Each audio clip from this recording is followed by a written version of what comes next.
Electric two wheeler बनाने वाली कंपनियों ने पीएम ई ड्राइव के तहत मिलने वाली सब्सिडी के बंद होने की तैयारी शुरू कर दी है। उन्हें ऐसा आभास हो रहा है कि आने वाले दिनों में ये सब्सिडी बंद हो जाएगी और इसके लिए उन्होंने तैयारी करना शुरू कर दिया है। क्या किया है?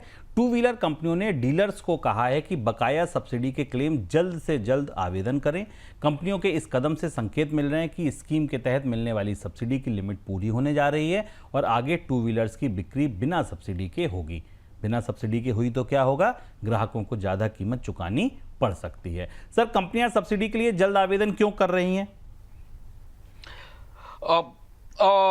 महत्वपूर्ण बात यह है कि सरकार अपने तमाम कार्यक्रमों में अब धीमे धीमे कटौती शुरू करेगी और बजट का असर, राजकोषीय घाटे का दबाव हमें इसमें दिखाई दे रहा है। और इसमें जो सबसे पहले सब्सिडी कटेंगी उनमें ईवी को मिलने वाली सब्सिडी है।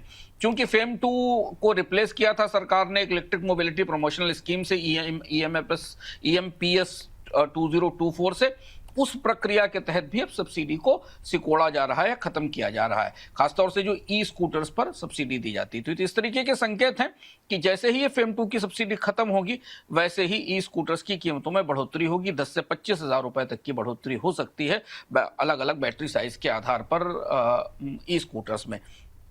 ज़्यादा बड़ी बढ़ोतरी आपको दिखेगी उन मॉडल्स में जो प्रीमियम और हाई रेंज के मॉडल हैं, जहां बैटरी हैवी मॉडल्स हैं, जिनमें ज़्यादा भारी बैटरियां लगती हैं।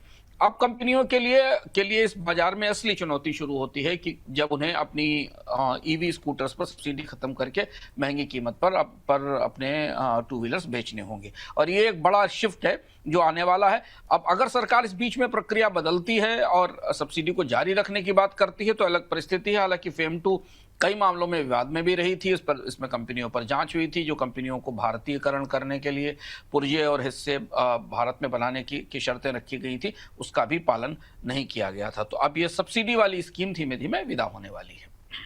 क्रिप्टो की ओवर द काउंटर यानी OTC डील जांच एजेंसियों के रडार पर है। फाइनेंशियल इंटेलिजेंस यूनिट ने क्रिप्टो एक्सचेंजों से $10,000 से ऊपर की OTC डील की जानकारी मांगी है।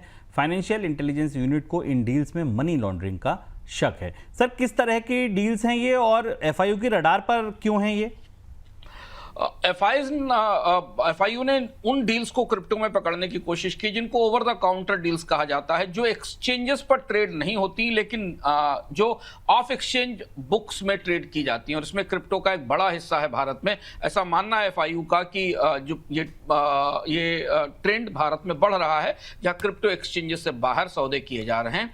करीब $10,000 से ऊपर के औसत सौदे हैं जो इससे बाहर निकल गए हैं। और इसमें में ना तो एक्सचेंज के पास कोई सूचना है और ना टैक्स अथॉरिटी के पास कोई सूचना है। तो जो सूचना अब मिल रही है उस आधार पर FIU ने जांच और पड़ताल शुरू की है जो ओवर द काउंटर सौदे हैं।